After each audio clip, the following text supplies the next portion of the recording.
Noah Whitman had always hated the graveyard. Even during the day, the sprawling field of cracked headstones, crooked iron gates, and whispering trees gave him the chills. It sat just 4 blocks from his family's upscale townhouse, looming like a rotting scar on the edge of the city. His father, always busy closing some deal or on a Zoom call, told him it was just old land and to grow out of his kid fears. But Noah knew something was wrong with it. He heard things when he walked past, soft rustling, like whispers carried on dead wind. Sometimes, the old rusted swing set near the cemetery's chapel would creak even when the air was still. He never went in, not until the night his mom went missing. It was late, closer to midnight than bedtime, when his dad's call came in from Tokyo, frantic and strained. "Noah, your mother's not picking up. She was supposed to be home 2 hours ago. Have you seen her?" He hadn't, but she always walked through Whitmore Park, the one that bordered the cemetery, on her way home from book club. Noah's stomach turned.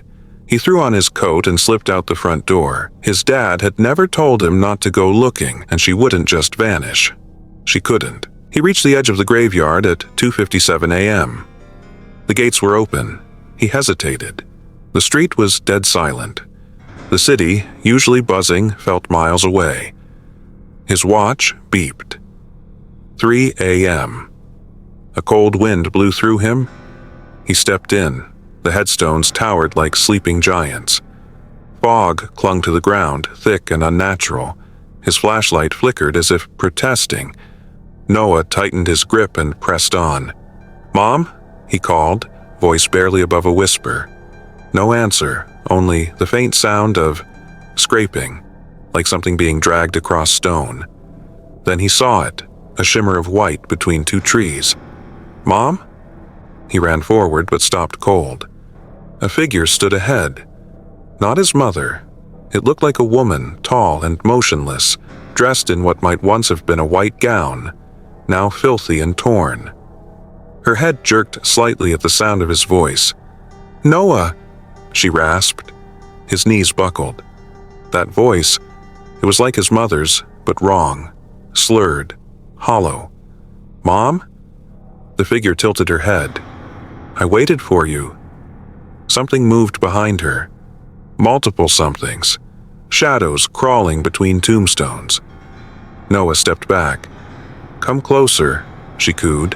Her face began to change, melting, warping into a grotesque grin too wide for her skull. "Stay with me. Forever."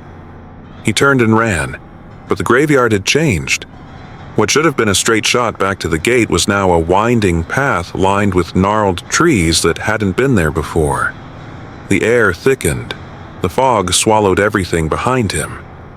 And then, he tripped. Noah hit the ground hard. His flashlight flew from his hand and shattered against a gravestone. He scrambled, trying to stand, but the cold crept in, hands grabbing his ankles, arms pulling from the dirt. Dozens of hands. Decayed, bony, writhing. He screamed, kicking, clawing at the ground. "Don't give up. Don't give up." He reached for something, anything, and his fingers brushed a rusted metal plaque jutting from the ground. He yanked it free, swung wildly. The hands recoiled. The fog shivered.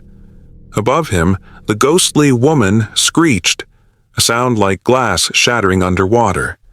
Noah rose to his feet, waving the plaque like a sword. "Leave me alone." Everything froze. Then slowly, the woman stepped back. The hands withdrew. The fog parted. And there, at the center of the graveyard, he saw a figure huddled beneath the old chapel awning. Familiar coat, familiar shoes. "Mom!" He ran to her, heart pounding. She was pale, shivering, her eyes wide with terror. "I got lost," she whispered. "I was walking through the park, and then I was here. I couldn't move, I couldn't scream." He helped her up. "We're going home." As they limped back, the graveyard seemed to resist them, trees shifting, paths warping. But Noah held tight to the rusted plaque, and each step forward seemed to weaken the illusion. When they reached the gates, the iron slammed shut behind them with a deafening clang. The city lights flickered back into view. A bus rumbled by. The nightmare was behind them. 3 weeks later, the cemetery was sealed off. Police found strange signs of disturbance, but no bodies. No real evidence.